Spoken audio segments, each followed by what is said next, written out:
Hi, Bill here with another Finance in 5. Some timely information that's going to help you with some of the financial decisions in life now and in the future. Today, we're talking about what we call the leaking money bucket. We're going to talk about the first part of this part 1 episode is inflation. And how does that affect you? Where does it come from? And is there a solution of how to deal with it? So when I talk about the leaking money bucket, this is our illustration that we use, that everyone has what we believe some holes in their money bucket where they're losing money. Either they know about it or they don't, but either way, it's causing them to lose money, their hard-earned dollars. That could be things such as taxes, long-term care, Social Security filing, but today specifically, we want to focus in on the inflation because like I said, that's sometimes the one that people don't think that much about. Now, what is inflation?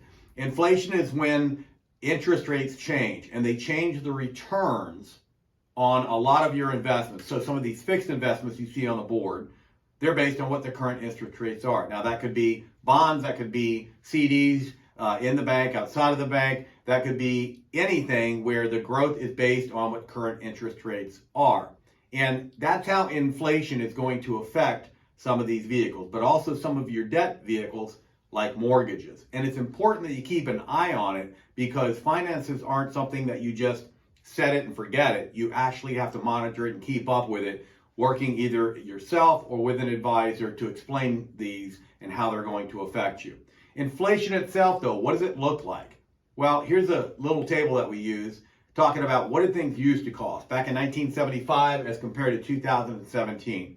And so when you look at some simple things like what was the average minimum wage back in 1975, believe it or not, was just over $2 and went all the way up to $7.25 by the year 2017.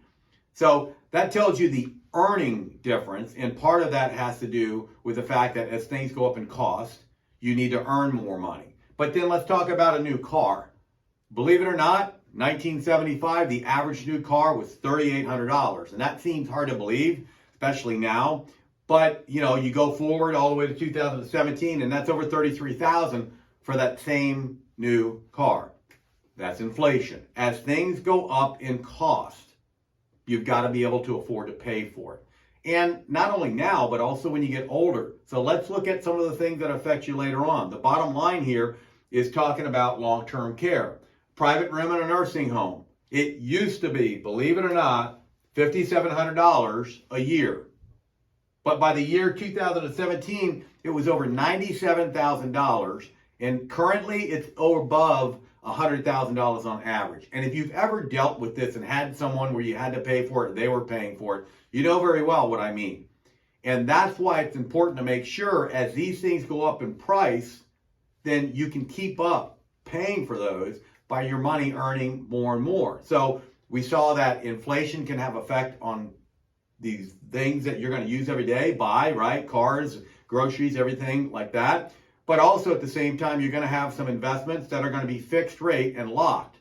Well, let's talk about how you combat when inflation goes up like we've seen in the last couple of years. And it would be the market by having money in equities, not sitting at fixed rates. But the opportunity with money in equities is that the growth it can potentially get will help offset what the cost of those increased items are every year.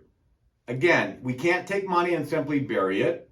And also, if we're putting money in a very, very safe position, but the cost of that safety is it doesn't have any earnings or any growth potential, then that means that we can get less and less as we get older and older. And the idea with an efficient financial plan is to make sure you look at it and say, okay, what could we be doing now to address what's going on?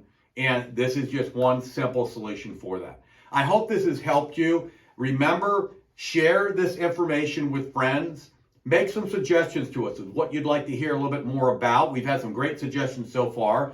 And also subscribe to make sure that you get all this information in a timely manner. Have a great rest of your day.